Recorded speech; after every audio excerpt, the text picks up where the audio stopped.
I've never told a single soul what I found out there in the Thorofare. Not the superintendent, not the sheriff, and definitely not the widow.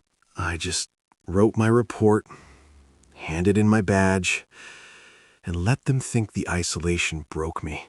My name's Thomas, and I spent 24 years as a backcountry ranger. I'm a practical guy, raised on a ranch by a dad who taught me how to read the woods. I always believed everything out there could be explained by tracks, wind, or hunger. People see postcards of Old Faithful and think this park is a playground. They forget the whole place sits right on top of a supervolcano. Out in the deep backcountry, the earth is literally alive. It breathes, and you can feel the heat through your boots. The Thorofare region is the most remote spot in the lower 48. It's 32 miles from the nearest road, and you're entirely on your own. If you hear something outside your tent at 3 in the morning, you just gotta pray it's a grizzly. It was late September, and the air had this sharp, metallic bite. That meant the first heavy snow was only days away. I was stationed at the Thorofare Ranger cabin, doing one last sweep of the campsites before winter locked us in. Then, on a Tuesday morning, my radio crackled with a message from dispatch. A solo hiker named David Miller had missed his checkout date. He was an experienced guy heading deep into Pelican Valley. Dispatch gave me his last known coordinates. I didn't waste any time. I packed my gear, loaded my rifle, and headed out. The route took me through dense lodgepole pine and across undocumented thermal areas. I knew I had to watch my step, or I'd end up in boiling water. Right from the start, the hike was quiet. Way too quiet. Usually the woods are alive with squirrels, or just the wind. But that morning, the air was completely dead. It felt wrong, like the whole forest was holding its breath. The silence was heavy, almost like a thick woolen blanket draped over the timber. I couldn't hear a single bird. The only sound for miles was the crunch of my own boots hitting the frost. It's the kind of quiet that makes you hear your own heartbeat. About 8 miles in, I started to smell it. Sulfur. It smells like rotten eggs and old copper. It's a common smell in Yellowstone, but not out here. There were no mapped thermal features, yet the stench was so thick it made my eyes water.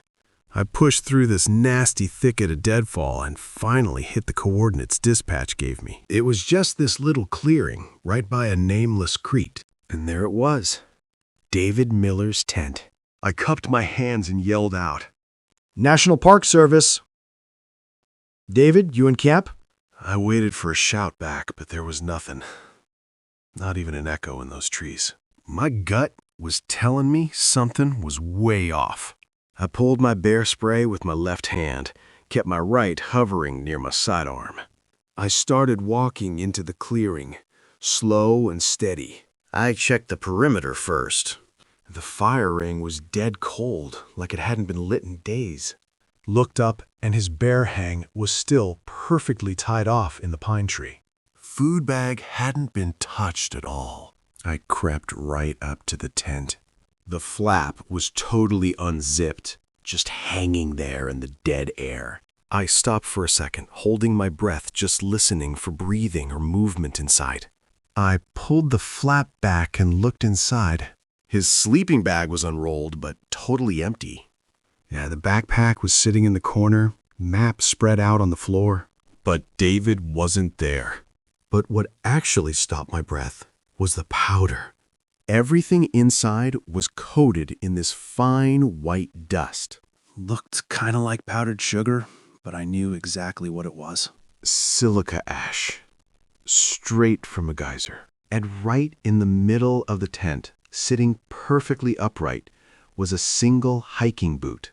It was completely clean. No mud, no ash on it at all. Just one pristine left boot. A cold spike of adrenaline hit the base of my skull. This was all wrong. A bear leaves a huge mess, and a mountain lion leaves blood. It looked like the guy just evaporated in his sleep. I backed away from the tent, just scanning the tree line like crazy. The woods were getting dark fast as the sun dipped behind the ridges. And that rotten sulfur smell? It was getting a whole lot stronger. Then I heard it. Say, in a natural American voice, a chilling realization. A voice called out, "Hello?" It came from the east, deeper into the timber, away from the creek. It was a man's voice, but there was something fundamentally wrong with the cadence. It sounded flat. Emotionless, like a recording being played back through a cheap speaker. "Is someone there?" The voice called again. I shouted back, my voice cracking the heavy silence. "David? This is Ranger Thomas. Stay where you are. I'm coming to you." I left the campsite and pushed into the trees, moving toward the sound. The ground beneath my boots began to change. The solid earth gave way to a hollow, drum-like resonance. I was walking on a crust. Beneath me, I could hear the faint, rhythmic churning of boiling mud. The heat was bleeding right through the soles of my boots. Years ago, when I first started ranging, an old Shoshone tracker named Joseph Blackfeather took me out to the edge of the caldera. He pointed his walking stick at the steaming earth and told me a story about the things that live below the crust. He said they were born of the heat and the deep dark.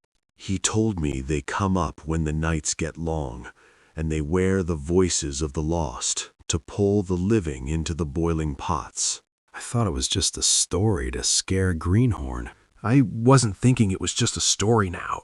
"Help me," the voice called. It was closer now, just beyond a ridge of dead pines. I crested the ridge and looked down into a shallow depression. It was an unmapped thermal basin. Steam was rising from a dozen small, milky blue pools. The ground was stained yellow and rust red. The intense heat clashed with the freezing autumn air, creating a thick, shifting fog. I stood at the edge of the basin, scanning the steam. I yelled out for David one last time.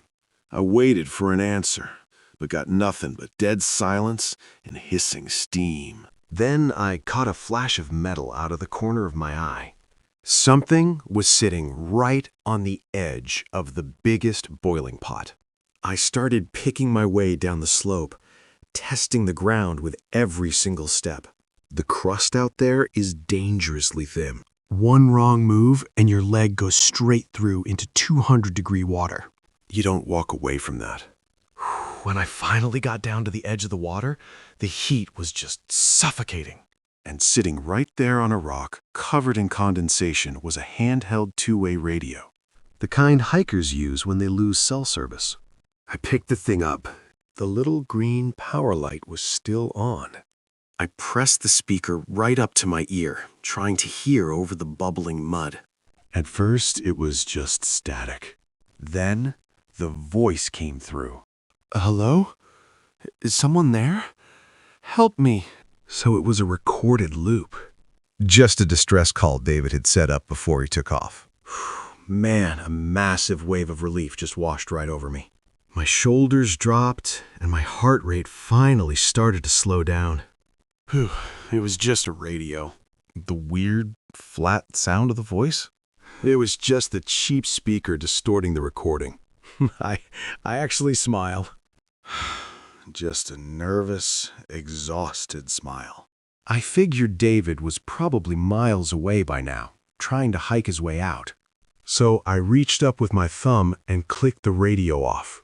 The little green light went dark. I thought that was the end of it. But the second I turned it off, the voice spoke again. "Help me." Only this time, it wasn't coming from the radio.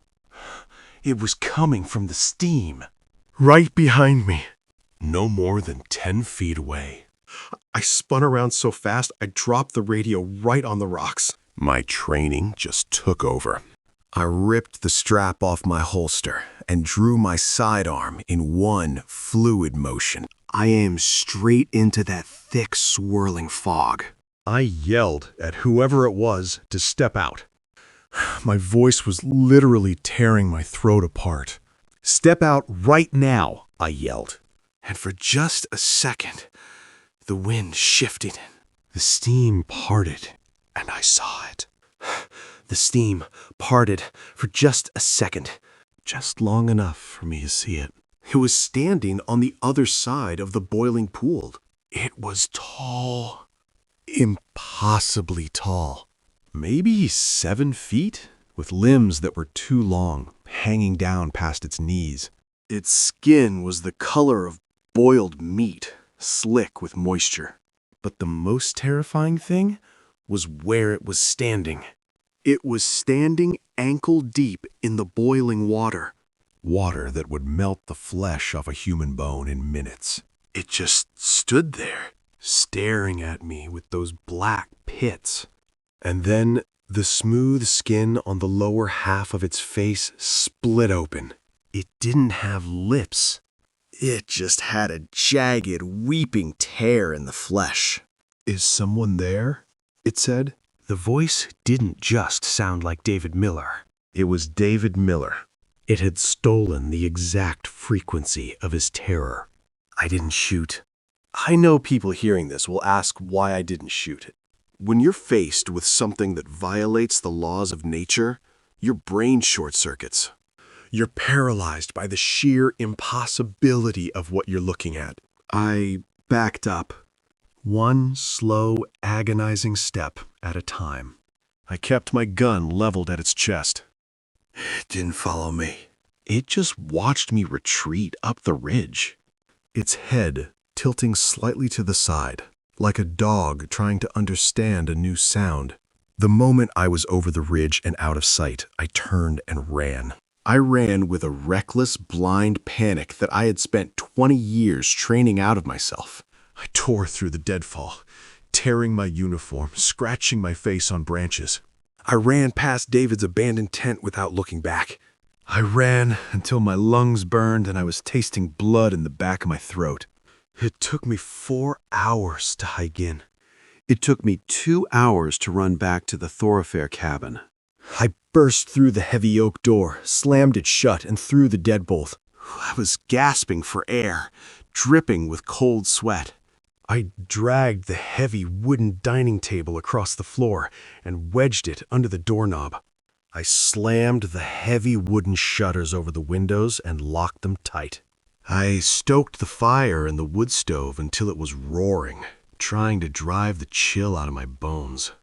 I sat in the corner of the room, my back against the log wall, my rifle resting across my knees. The sun went down, and the wind started howling around the eaves of the cabin. I sat there in the dark, trying to rationalize it. I told myself it was just sulfur poisoning. High concentrations of hydrogen sulfide can cause hallucinations, paranoia, auditory distortions. I clung to that rationality like a piece of driftwood in a storm. But as the hours dragged on, the temperature in the cabin began to drop. The fire in the stove was still roaring, but my breath was frosting in the air. If this is sitting heavy with you right now, hit that like. Not for the algorithm, just so I know someone out there finally heard this. If you spent time in these woods and felt that wrongness, tell me. 'Cause I don't think I'm the only one. At 2:14 in the morning, the wind just stopped. That same heavy, suffocating silence came back. Then I smelled it. Seeping under the door, curling through the cracks in the chinking. The smell of rotten eggs and old copper. It meant the thing had followed me. Tap. Tap. Tap. It was coming from the window on the north wall. That window was 8 feet off the ground on the outside. Absolute dread. Nothing human could reach it without a ladder.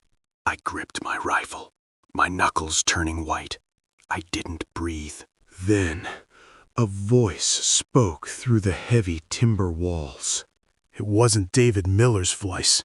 Dad, it's cold out here. My heart stopped. The blood in my veins turned to ice water. It was my daughter. Maya. She was 23 years old, living in Bozeman, Montana, over 100 miles away. I knew she was safe. Dad, please let me in. I'm freezing. The voice was perfect. It had the exact slight lisp she never quite outgrew. It had the tremor she got when she was frightened. You're not her, I whispered. You're not her. I heard my ankle, Dad. Please open the door. I stood up, my hands shaking so violently I could barely hold the rifle. I pressed my ear against the heavy wood. I could hear it breathing out there. It was this wet, rattling sound, kind of like a boiling kettle. I reached up and unlatched the shutter. I threw it open. The moonlight was bouncing off the frost, casting this pale, ghostly glow over the clearing. And there he was, standing right outside the glass in the freezing cold. Just inches away from me, staring through the window. Up close, it was even worse. Its skin was translucent, and I could see these thick, dark veins pulsing underneath. And those black, empty pits were locked right onto my eyes. The heat coming off its body was intense. The window panes started fogging up instantly. The frost on the outside of the glass just melted and dripped away. It raised this long, spindly hand. It pressed its palm flat against the cold glass. The window actually hissed from the heat. Then the flesh on its face just tore open. And it spoke. But it wasn't my daughter anymore. It was my own voice. I leveled my rifle right at its chest through the glass. My finger was hovering over the trigger. Every instinct I had was screaming at me to shoot. But I looked into those black eyes, and I saw it. This ancient, mocking intelligence. It wanted me to pull the trigger so I'd break the glass and let it in. I slowly lowered the rifle. I didn't break eye contact, and I didn't say a word. I just stood there, using silence as my only weapon. I stood there for hours, just staring at it. The fire in the stove slowly died down to nothing but glowing embers. The cold in that cabin became absolutely agonizing. But I didn't move a muscle. I gave it nothing. I didn't speak. I didn't cry. I didn't even blink if I could help it. I just matched its stare. Refused to play its sick game. Finally, the first gray light of dawn started bleeding over the eastern ridges. And that's when the creature blinked. This slow, milky membrane just slid right over those black eyes. It slowly lowered its hand from the glass. And right there, in the thick frost on the window pane, it left a perfectly melted, scorched handprint. It turned away from the cabin. Its movements were so jerky and disjointed, kind of like a broken marionette with tangled strings. It just started walking south, heading back toward the deep thermal basins. I watched it go, and I realized it wasn't leaving any footprints in the frost. The frozen ground was literally just melting wherever it stepped. I didn't move until the sun was fully above the horizon. Once it was bright out, I packed up my gear, dragged the table away from the door, and finally walked out. I didn't run. I knew if I ran, I'd panic. So I just walked with purpose, putting one foot in front of the other, and I never looked back. Not once. When I finally made it back to the main ranger station at Yellowstone Lake, I walked straight into the supervisor's office. I handed over my keys, put my badge on his desk, and told him I was done. I moved far away from the mountains after that. I live in a suburb outside Phoenix now. It's hot, it's dry, and it's completely flat. There are no deep woods here. The desert is supposed to be a sanctuary. There are no hidden boiling pots beneath the earth here. No ancient forests hiding impossible things. It's just miles of flat, dry rock and endless sun. I built a life as far away from the mountains as I could get. The house is modern, sterile, and completely disconnected from the wild. But distance doesn't erase what you saw. I'm 54 years old now, and I still sleep with the lights on. Every lamp in the bedroom stays lit from dusk until dawn. The darkness isn't just an absence of light anymore. It's a hiding place. The trauma lives in the small things, the everyday sensory details that most people just ignore. I can't stand the smell of matches. Even a single strike of sulfur sends me right back to that freezing cabin. I can't listen to the radio either. I threw out every receiver I owned the day I moved in. The sound of static makes my blood run cold, or a voice coming through a speaker. Most days, I can manage the fear. I keep the house perfectly quiet, controlling every sound that enters my space. But sometimes, the silence itself becomes a trap. It happens when the house is perfectly still, usually in the dead of night. The central air conditioning unit will kick on to fight the lingering desert heat. The motor hums to life with a low, vibrating drone. For just a fraction of a second, the mechanical hum distorts. The frequency shifts, bending into something organic and familiar. It sounds exactly like my daughter's voice. "Dad, please let me in. I'm freezing." The words echo in the hum of the motor, say an agonizing detail, perfectly mimicking her tone, her slight lisp, her fear. I know she's safe in Montana, but the sound paralyzes me every single time. I stand there in the hallway of my safe, warm, suburban home, say, hollow comfort, miles away from any forest. And I wait for the hum to stop, praying that whatever is out there in the dark hasn't finally found a way inside. The hum finally clicks off, and the house goes dead silent again. I just lean against the wall, trying to catch my breath. I know it's just a machine playing tricks on me, but man, the fear is real. I usually walk over to the glass door and just stare out into the desert. I gotta remind myself where I am. There's no timber out there. No shadows deep enough to hide something like that. But sometimes the glass plays tricks on you. Just for a second, I swear I see frost creeping up the edges. I'll see the melted shape of a hand pressed against the pane. Then I blink, and it's gone. I turn away, just completely wiped out. I keep this one locked desk in the corner of the room. It's the only thing I have left from the old days. Inside, I keep my old silver badge and a copy of that final report I signed. I look at that badge sometimes. It belongs to a guy who thought he understood how the world worked. I lock it back up. Put it away where it can't get to me. But I'm telling you all this for a reason. I'm not just venting. If you're one of those people who feels that pull toward the deep woods, you gotta be careful. There are places out there that don't want to be found. Say, harsh truth, and they sure as hell don't forgive you for trespassing. Because what I saw isn't just a memory. It's a real place. It's still out there right now, bubbling in the dark, miles away from any road. And that thing, it's still standing in the boiling water, just waiting. Listening to the wind. Waiting for the next lost hiker to drop their radio. So, if you ever find yourself out there, and you hear someone calling your name from the steam, don't answer. Just turn around and run.